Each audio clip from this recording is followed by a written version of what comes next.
ಕೊಪ್ಪಳ ಜಿಲ್ಲೆ ಯಲಬುರ್ಗಾ ಪಟ್ಟಣದಲ್ಲಿ ಕ್ಷೇತ್ರದ ಶಾಸಕರು ಸಿಎಂ ಆರ್ಥಿಕ ಸಲಹೆಗಾರರಾದ ಬಸವರಾಜ ರಾಯರೆಡ್ಡಿ ಅವರ ಹುಟ್ಟುಹಬ್ಬದ ನಿಮಿತ್ತ ಸ್ಥಳೀಯ ಸಾರ್ವಜನಿಕ ಸರ್ಕಾರಿ ಆಸ್ಪತ್ರೆಯಲ್ಲಿ ರೋಗಿಗಳಿಗೆ ಹಣ್ಣು, ಬ್ರೆಡ್, ಬಿಸ್ಕೆಟ್ ವಿತರಣೆ ಹಾಗೂ ಭಾರತೀಯ ರೆಡ್ ಕ್ರಾಸ್ ವತಿಯಿಂದ ವಿವಿಧ ಸಲಕರಣೆಗಳು, ಮಾಸ್ಕ್ಗಳನ್ನು ವಿತರಿಸಲಾಯಿತು. ಬ್ಲಾಕ್ ಕಾಂಗ್ರೆಸ್ ಅಧ್ಯಕ್ಷರಾದ ಕರಿಬಸಪ್ಪ ನಿಡಗುಂದಿ, ಜಿಲ್ಲಾ ಪ್ರಚಾರ ಸಮಿತಿ ಅಧ್ಯಕ್ಷೆ ಅಂಕನ ಯರಾಶಿ, ಆರ್ಡಿಸಿಸಿ ಬ್ಯಾಂಕ್ ನಿರ್ದೇಶಕ ಶೇಖರಗೌಡ ಉಳ್ಳಾಗಡ್ಡಿ, ಕುಕನೂರು ಬ್ಲಾಕ್ ಕಾಂಗ್ರೆಸ್ ಅಧ್ಯಕ್ಷ ಹನುಮಂತಗೌಡ ಪಾಟೀಲ್, ಮಹಿಳಾ ಘಟಕದ ಬ್ಲಾಕ್ ಕಾಂಗ್ರೆಸ್ ಅಧ್ಯಕ್ಷೆ ಸಾವಿತ್ರಿ ಗೊಲ್ಲರ್, ಎಜಿ ಬಾವಿಮನಿ, ಪಟ್ಟಣ ಪಂಚಾಯಿತಿ ಸದಸ್ಯ ಡಾಕ್ಟರ್ ನಂದಿತಾ ದಾನರೆಡ್ಡಿ ಮಾತನಾಡಿದರು.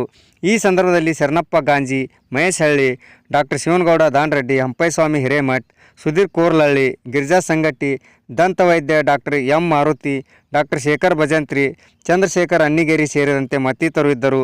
ವರದಿ V S Shivappanamath, Samaya TV K news, Yelburga.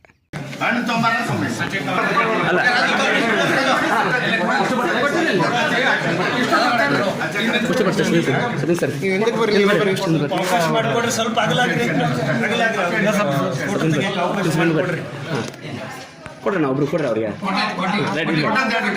ಸರಿ, ಅಷ್ಟೇ ವಿಷಯ. ಓಕೆ,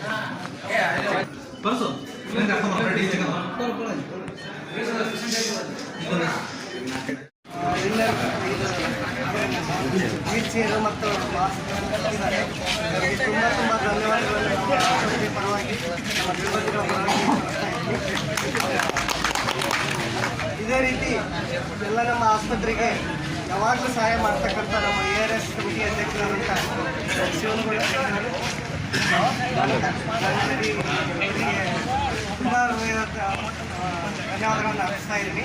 ಮತ್ತು ಇಲ್ಲಿರ್ತಕ್ಕಂಥ ಎಲ್ಲ ಗಣ್ಯಮಾನ್ಯರು ಇದೇ ರೀತಿ ನಮ್ಮ ಆಸ್ಪತ್ರೆಗೆ ಎಲ್ಲ ಸಪೋರ್ಟ್ ಮಾಡ್ತಾ ಬಂದಿರ್ತಾರೆ. ನೀವು ಮುಂದುವರೆದು ನಮ್ಮ ಸಾಹೇಬರ ಬಗ್ಗೆ ಹುಟ್ಟಿದ ಹಬ್ಬ ಇರೋದ್ರಿಂದ ಅವ್ರಿಗೂ ದೇವರು ಇನ್ನೂ ಹೆಚ್ಚಿನ ಶಕ್ತಿ ಅವರಿಗೆ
ಸರ್ ಹಿಂದಗಡೆ ಇಬ್ರು ಅವ್ರ